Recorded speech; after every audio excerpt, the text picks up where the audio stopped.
Hello everyone, my name is Otia Wilkes and this presentation focuses on sustained attention in children with autism spectrum disorder. Alright, so I'm just going to start this presentation off with giving you guys the definition of the disorder and what the developmental process is meditated by. So, autism spectrum disorder, also known as ASD, is defined as a neurodevelopmental disorder categorized by pervading abnormalities and requires social communication and stereotype behaviors. Alright guys, so the purpose of this presentation is to discuss the degree of variation in sustained attention between children with ASD and children without ASD. Alright guys, so our first literature review was conducted by Berkovitz in 2016, and what the study did was analyze the connection between emotional balance and emotional regulation in children with ASD. In this study, the participants included 108 children, ages ranging from 4 to 7, also the child's parent or caregiver.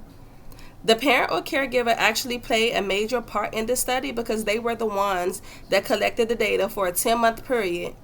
And this data that they collected in their parental reports included children's emotional self-regulation skills, self and behavioral problems. So this study concluded that stable emotion regulations is related to adopted patterns of functional social behavior. Alright, so this is the second literature review, and this literature review was conducted by May in 2013, and what this study did was analyze whether there are any barriers in attention of a child with ASD concerning the learning process compared to children without ASD. So this study included 124 children ages ranges from 7 to 12. 64 of those children had ASD while 60 children did not. In this study, the parent or caregiver also collected the data reports, which were based on factors such as, the change in attitudes, sustained attention, proposed to math, and reading activities. So once this study was finished, it actually concluded that there are barriers in the attention of children with ASD concerning the learning process compared to children without ASD. Okay, so this is the last literature review that I'll be, explaining to you guys in this presentation.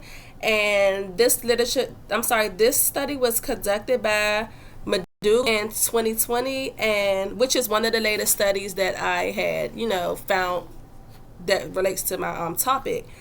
And this study was conducted to investigate the impact of attention on the learning process of children with ASD. And the comprehension areas focused on reading and mathematics. The participants for this study included 81 children. 22 of those children had ASD, and their ages ranges from 6 to 16, and 59 of those children were typical had typical development, which is also known as TD. So the method used in this study was the standardized evaluation methods, which were divided into 3 subgroups according to the findings of this study, and the subgroups were good, regular, and low. So this study concluded that children with lower attention index with a lower attention index have a lower performance in mathematics, and the children with a good or fair attention index did not display a lower academic performance in those areas as the children with ASD did. Alright, so the previous literature reviews that I just explained to you guys, it leads us to the purpose, the research question, and the hypothesis of my study. So the purpose of this research is to understand possible disparities between kids with high and moderate functional ASD and their peers without ASD. Alright, so this research was seek to establish possible references patterns in terms to develop the developmental process, such as social interrelationships, their cognitive learning, and just their overall performance. And these things that I just named, some they really weren't studied in the previous research that I explained to y'all. So this is the reason why I feel like this would be the perfect, proposal for me. And with this research, it will predict that children with high functioning ASD will have a little differential variabilities from typical developing children. All right, so this brings me to the conclusion. So children with ASD seem to have a hard time adapting to change or settling down in a new environment. If you guys know or been around children with ASD, you probably have seen this for yourself. And with this research, it would enable parents and teachers to understand ways in which they can help, make adapting to different environments and to change a little bit easier and faster for these children with ASD.